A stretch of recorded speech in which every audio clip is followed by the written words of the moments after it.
Assalamualaikum warahmatullahi wabarakatuh. Selamat datang di SMK Negeri 1 Ciroas dan selamat datang di jurusan Teknik Instalasi Tenaga Listrik. SMK hebat, SMK bisa. Nah, langsung saja Ibu mau memperkenalkan diri. Nama Ibu, Ibu Dede Deliani. Kalian bisa panggil Ibu dengan Ibu Dede. Ya. Ibu di sini menjabat sebagai wali kelas kalian, yaitu 10 listrik. Nah, Ibu mempunyai visi dan misi untuk membangun kelas kita 10 listrik biar menjadi yang terbaik. Visi Ibu atau tujuan Ibu adalah yang pertama, membangun kelas kita menjadi kelas yang kompak, hebat, dan terbaik.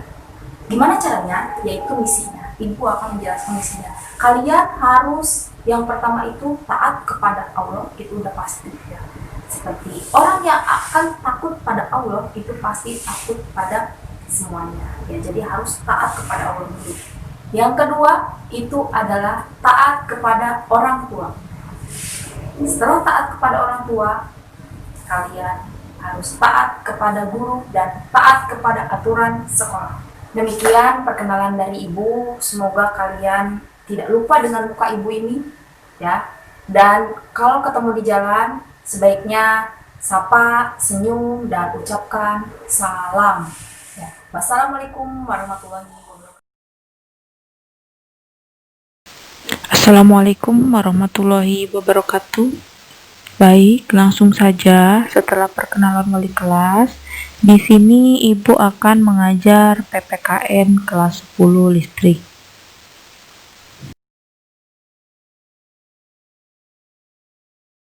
Sebelum memulai materi pelajaran, alangkah baiknya kita membaca bismillah terlebih dahulu. Bismillahirrahmanirrahim. Semoga belajar kita kali ini menjadi lebih berkah. Amin.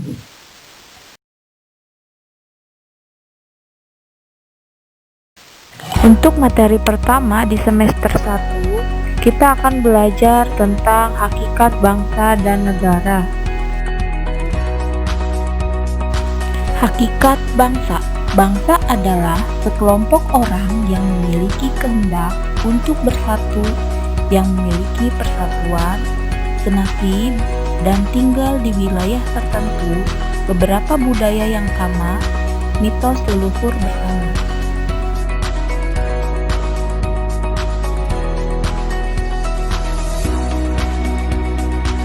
Unsur-unsur terbentuknya bangsa secara umum terdiri dari 1. Unsur persamaan nasib, 2. Persamaan karakter, 3. Memiliki ikatan persatuan di antara anggota-anggotanya, 4. Memiliki tanah air yang sama, 5. Memiliki cita-cita yang sama.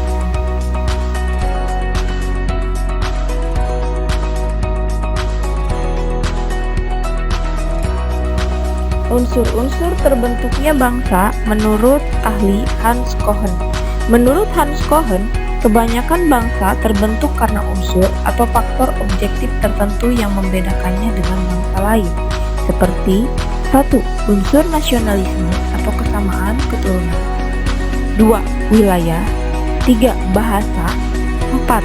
Adat istiadat, 5. Kesamaan politik, 6. Perasaan, dan yang terakhir agama.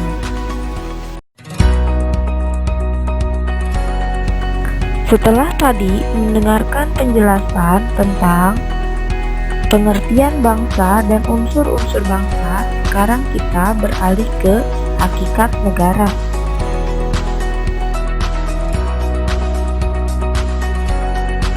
Secara etimologi, kata negara berasal dari kata state dalam bahasa Inggris, staat dalam bahasa Belanda atau Jerman, Etat dalam bahasa Prancis, status atau statum dalam bahasa Latin yang berarti meletakkan dalam keadaan berdiri, menempatkan atau membuat berdiri.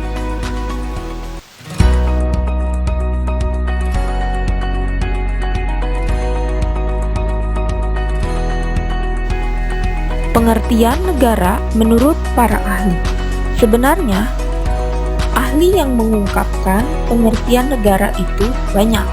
Namun, di sini Ibu hanya mencontohkan 4 saja.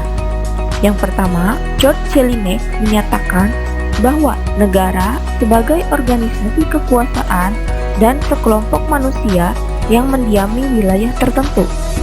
Selanjutnya, menurut R. Djoko Suntono menyatakan bahwa negara adalah organisasi manusia atau kumpulan manusia yang berada di bawah suatu pemerintahan yang sama.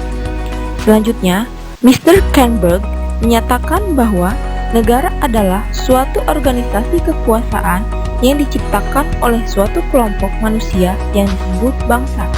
Yang terakhir, menurut McIver, menyatakan bahwa negara sebagai organisasi politik.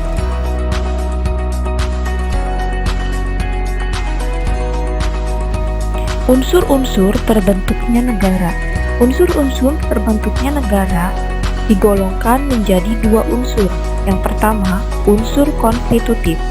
Unsur konstitutif adalah unsur yang mutlak harus ada pada saat negara didirikan.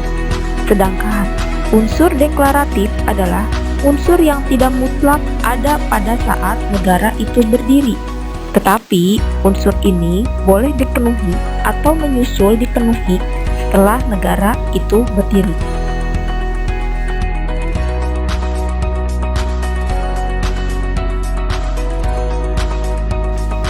Seperti yang telah dijelaskan sebelumnya, bahwa unsur konstitutif yaitu unsur yang mutlak harus ada pada saat negara itu didirikan.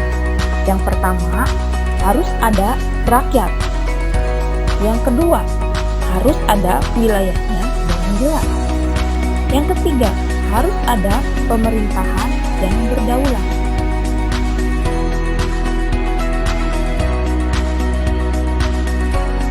Unsur deklaratif merupakan unsur berupa pengakuan internasional secara fakta bahwa suatu negara ada, yang meliputi pengakuan de facto adalah pengakuan berdasarkan kenyataan atau fakta.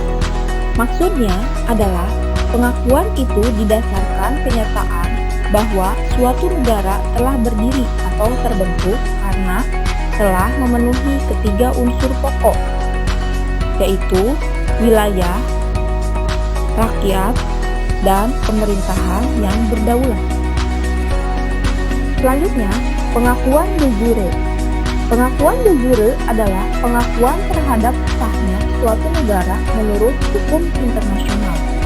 Dalam hal ini, dengan adanya pengakuan de jure, negara yang baru itu mendapat hak-hak dan kewajiban sebagai anggota masyarakat internasional.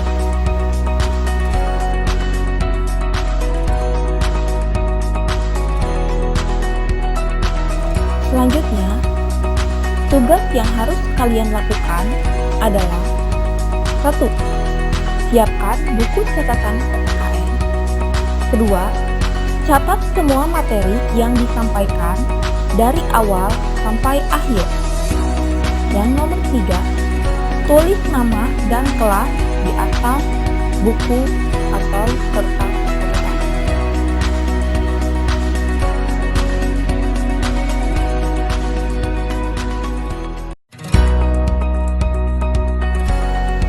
Petunjuk penyerahan tugas. Yang pertama, kirim tugas dengan bentuk foto WA Ibu. 2. Batas pengumpulan tugas ditunggu sampai jam 3 sore hari ini.